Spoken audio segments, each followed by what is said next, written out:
Good morning, Mississippi. I'm Jonathan Brannon. Meteorologist Wesley Williams. You've got the sunrise on the Golden Nugget Tower Cam this morning in Biloxi. Here's a look at those temperatures. 69 in Pascagoula, 60 in Perkinston, 70 right now in Biloxi, 71 in Waveland. Maybe a little bit of patchy fog again near the Macomb area, or excuse me, the Hattiesburg area toward Bogalusa. Not seeing a whole lot of fog issues along the Mississippi Gulf Coast, though it is down to 3 miles in Pascagoula for that visibility. Here's a look at the radar showing nothing going on for us yet again. We will have all the details on your Mother's Day forecast and the work week ahead coming up. Thank you, Wesley. Breaking overnight, officials tracked down the men they believe shot and killed 2 Hattiesburg police officers.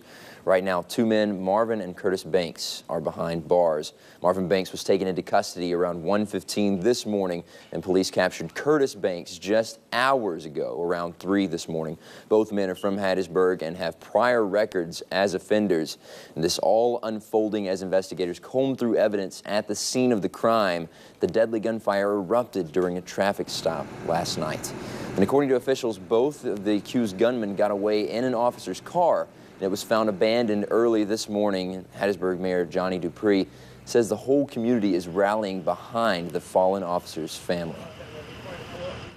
The men and women who go out every day to protect us, the men and women who go out every day to make sure that we're safe, were turned on tonight. The persons who did this are not safe in the city of Hattiesburg tonight.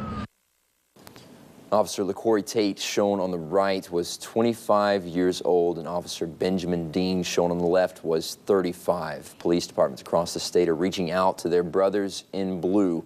And overnight, the Oxford Police Department tweeted, "Both Hattiesburg police officers have died. Terrible. Prayers to the entire community and families." We've also learned that local police agencies sent officers up to assist Hattiesburg police. We will, of course, keep you updated as this story develops. And in New York, thousands continue to mourn the death of an NYPD officer killed in the line of duty. Officer Brian Moore was shot in the face last weekend by a suspect in Queens. He was laid to rest yesterday. Police say he and another officer tried to stop and question a man who was walking on the sidewalk when the man pulled out a gun and fired. That man has been charged with murder. 25-year-old Moore had been an officer for less than 5 years and had already received 2 Exceptional Police Service medals. And a breaking news update. Overnight, we learned that 30-year-old Timothy Mata of Gulfport is behind bars after a crime spree through Harrison County. Gulfport police say Mata crashed into 2 stores and stole merchandise from one. Police tell us he then tried to carjack one victim, and when that didn't work, he carjacked a second victim. He then fled and crashed along Dido Road. Meanwhile, the owner of Jackson's Discount Pharmacy says the crash was more than just an accident, and he has a surveillance video to prove it.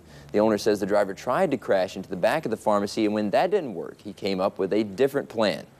Right now, Mata is being held at the Harrison County Adult Detention Facility. No word on any charges at this time. Looking ahead today, Singing River Health System retirees could file suit as soon as tomorrow. As we've reported, officials are drafting a lawsuit that will allege breach of fiduciary relationship and breach of contract. Earl Denham tells WLOX News he's drafting the suit to get pension money back for the retirees and to bring the wrongdoers to light. And developing in Biloxi, we are in the home stretch before the runoff election this Tuesday for Biloxi mayor. Fofo Gillage camped Saturday. It was time to rally the troops and then feed them. The Broadwater Marina was turned into Crawfish Central to meet the demand from all ages and corners of support.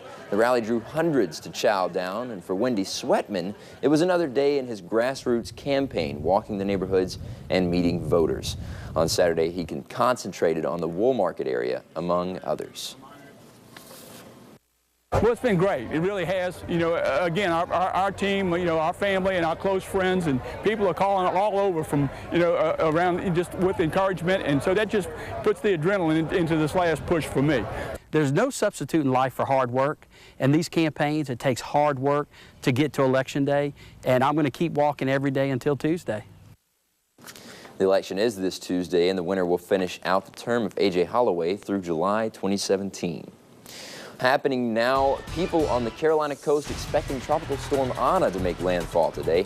As wind gusts and rain being picked up overnight, the Raycom News Network Janine Frazier is in Wilmington, North Carolina with the latest. In downtown Wilmington, we're starting to see some of the effects of Tropical Storm Anna. We're seeing some rains here, a little bit of winds, and people are definitely taking shelter as the storm is approaching. We spoke with emergency officials. Fire officials in Wilmington say that they're in storm mode, which means they're preparing for a lot of calls due to the storm, looking at power lines down as well as trees being knocked over and potential sparking. We're also hearing that the American Red Cross is taking precaution just in case there's a lot of storm damage, people without shelter. They have plans in place just for that. Reporting in downtown Wilmington, Janae Frazier for the Raycom News Network. Thank you, Janine. And more severe weather is breaking out on the plains. We have new video just into our newsroom this morning of a tornado touching down in the town of Cisco, Texas. That's about 100 miles west of Fort Worth. The town's fire chief says one person was killed in the storm. Forecasters expect the severe weather to continue into Sunday into today and are predicting up to 2 inches of rain. And new this morning, the Hawaiian Volcano Observatory says a magnitude 4.5 earthquake jolted the Big Island of Hawaii. The observatory says the quake hit about 2 o'clock yesterday morning. There were no reports of damage or injury. People around the island reported light shaking. Small aftershocks under magnitude 2 were recorded in the hours after. Well, let's get a check on our Good Morning Mississippi weekend weather with Wesley Williams. What's it looking like out there today, sir? Well, Jonathan, this is the kind of weather that will brighten the days of many moms across South Mississippi. We've got a great forecast coming our way. You can thank Mother Earth for that one. And it looks like May's first decent rain chance will arrive this week.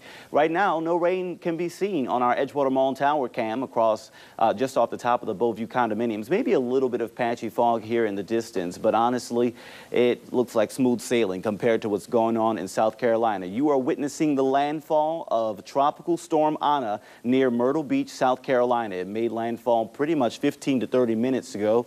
Folks there along the North Carolina and South Carolina coast will be dealing with winds in excess of about 40 to 45 miles per hour in gusts at least, and also periods of heavy rain there. Rainfall amounts between 2 and 4 inches expected through Monday. Meanwhile, it is bone dry here in South Mississippi, and we're really not expecting much rain in our forecast today. So here's a peek at that Mother's Day forecast, you guys. We're expecting partly cloudy skies, temperatures topping out in the middle to lower 80s for most of us with that humidity in effect. We'll talk about the details on the rest of the forecast coming up.